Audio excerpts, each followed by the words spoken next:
Welcome to Trav. I'm Trav, and this is a video about the utopian future of Star Trek and how my views on it have changed.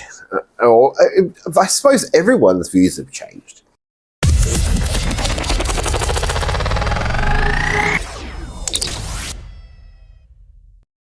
If you were like me and grew up with TNG, or even with the new series, Earth is said to be a utopia where there's no crime, there's nothing bad ever happens, there's surpluses in food and housing. Everything is perfect. Earth is a utopia. The rest of the galaxy isn't, as shown in Deep Space Nine, but Earth itself is a utopia. Now, how did we get there? Within the Star Trek universe, it was through a second civil war in America, a eugenics wars, and also the Third World War. We went through a lot of pain to get to that utopia. And it's kind of an adjustment that Strange New Worlds put across, because if you've been living in the world in the last 5 to 10 years, you've probably noticed it's not heading in that direction. And to me, it doesn't feel like it's heading in that direction. Now, when I say it's not heading in that direction, I don't mean that. I don't necessarily think it's gotten any worse. I just think that it's gone a bit crazy. An example being with propaganda and news and Trump and Putin and Russia, and we are exposed to more information than we ever have been exposed to. Social media and apps like TikTok and Facebook have allowed us to view media in a completely different way. And it's allowed us to see places for what they are and not just what we're told they are. The problem with that is it also allows people to, within the algorithm format, only see what confirms their ideas and or beliefs, which is unhealthy. It's crazy. You shouldn't be interacting with people who just agree with you all the time. It's not the way it works. It's not the way the world should work.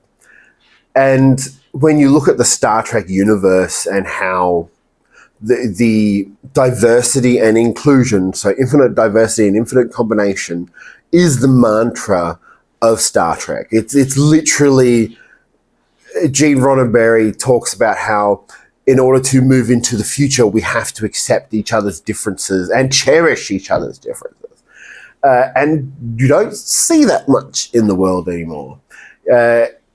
It's all about divide and differences. It's all about the hate and the fighting amongst. We've got politicians doing big and terrible things, and we've also got them making us fight amongst ourselves and using things like social media and using things like misinformation in order to ramp up inherent human problems, which is fear of other people, because they're different from us or they don't think the way we do.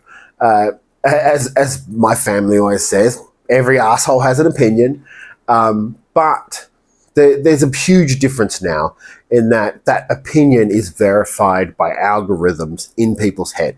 Whether it's true or not, it is verified. So do we think that social media is, or something like that, is within the Star Trek universe?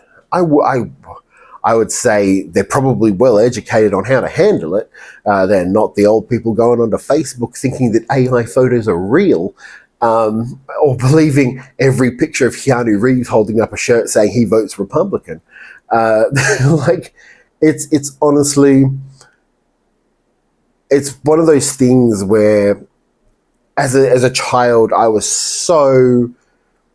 And even getting older, as a child, I was always like, oh, we're getting better. And I was born after the Berlin Wall fell. I was born after the Cold War. We didn't have any wars. And then 9/11 hit, and it just seemed to get worse after that.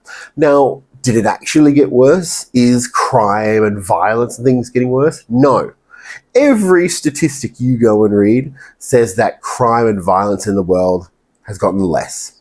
Has hunger and starvation gotten any better? Not really. And there are a few very, very rich people, one of them who is pretending he's the president of the United States next to Donald Trump, of whom could solve the world's problems with his own money, but doesn't. He wakes up every morning and goes, no, I'm okay with millions dying every day. And that's the perception, and that's the innate difference between reality and Star Trek. And it's been a hard pill to swallow. Like, my naive younger self wanted the world to be understanding, to grow, to help everyone. Everyone was inherently good. And that's not the case. Generally, people inherently ignore the bad. And that's especially potent for very, very rich people. Do I think the rich are ever going to give up their wealth? No. Do I think that us as normal people will stand up to it? Probably, but not in the way that we want. You look at Star Trek, and it's the only franchise that really sort of has this positive view of the future. Unless, like, look, Star Wars is positive in the sense that it's really cool. Star Trek is positive in the sense that everything about it is about you could be in that universe, and they're not going to judge you for who you are or what you do. It's just about who you are as a character. Now, in terms of trans rights or gay rights or racism or sexism, or it just seems like certain Western countries are going backwards, especially the central country in Star Trek, because it's an American show, is the USA. And do I think the USA could reach the utopian vision within Star Trek? At this point, at me sitting here now, I don't think the USA will exist by the time Star Trek comes around. I think it'll be unrecognizable unless there is a severe kick in the butt. And it's really sad to think that, because it's all about the narrative again. When I was younger, America was shown as the best place you could ever be. It was America, the strongest country. And now as an adult, we realize that actually America's probably about 25 years behind everyone else. And their views are wildly swing from very, very liberal to very, very conservative. And I just keep hearkening back to Gene Roddenberry's celebration of diversity, and the fact that in my head it sort of runs with the mantra of, if it doesn't directly affect you, then shouldn't be a problem. For example, with trans people, like, if they're not hurting you or it doesn't directly affect you, why do you have an issue with it?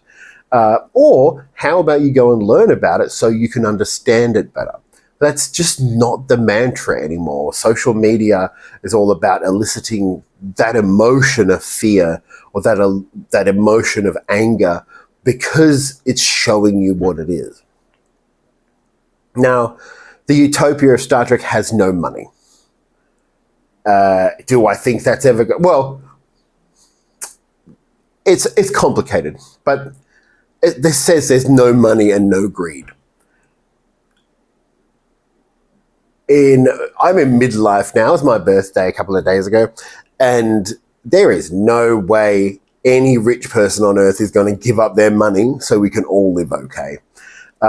They don't give up enough money to help us with climate change or with starvation or with disease. They just sit in their rich manners and go, oh, I'm happy with this. But what we really need, and I think the Star Trek community really needs, because there's people in, and this makes the least sense. There are people within the Star Trek community who support Republican and MAGA views. Now, that is so unbelievably stupid. Unbelievably. There is no way we're going to achieve the future or the utopian future within Star Trek following views of blaming everyone, pointing fingers, telling everyone how wrong they are, like treating people less than ourselves. Now, a part of me hopes that the American situation is because the Republicans are dying. So they're desperate. They're just latching on to that last bit. And what's the best way to do that? Throw information that is wrong at people, and they get confused and they do the wrong thing. And I'm hoping America will see that within this next Trump term. But I don't think that's actually something that Star Trek's ever explored. Has the Federation ever been corrupted in that way? I say the closest would be the Star Trek Picard Federation, where they sort of gave up on their morals out of fear and trying to sort of recenter around themselves, an isolation or sort of a view that we need to protect ourselves first, which if you know the Federation, it's not just the humans that are the problem. But the utopian vision in Star Trek isn't perfect. It's been divvied up with a bunch of writers. Section 31 exists, which completely sort of obliterates a lot of it. But do I think that that type of utopia could exist? Only if the whole world learns to not point at each other and to work on themselves to become better people. And I don't think Star Trek fans do it. And Star Trek fans will say, we lost a bit of that positivity in the New Trek era. But the New Trek era is being released now. Anything is more positive than what's going on in the USA and what's going on in Ukraine, and what's going on in Palestine. So anything is more positive than that. But do you think the utopia is possible anymore? That's the big question. Like, do Star Trek fans believe in that utopian future, or do we just try and hold our values and sort of live to that IDIC, infinite diversity and infinite combination? And I suppose I would take this from Doctor Who: be kind. Be kind to each other. Like, we're all humans. We all don't have a clue what the fuck's going on. We're all trying to live day by day. And even in the Star Trek universe, it's the same thing. Everyone's just doing their best. And that's kind of what Star Trek Discovery is about, doing your best. And it just makes me unbelievably sad that I wish I had that naivety of my youth, of the utopian planet Earth in the 24th century or the 23rd century. But I can't find it anymore. But I try to live to the IDIC and to the notion of being kind. Do you think utopia is achievable? Tell me in the comments. Like, comment, subscribe. I have been Trek Trav. I don't even know if you'll like this video. Have a good night.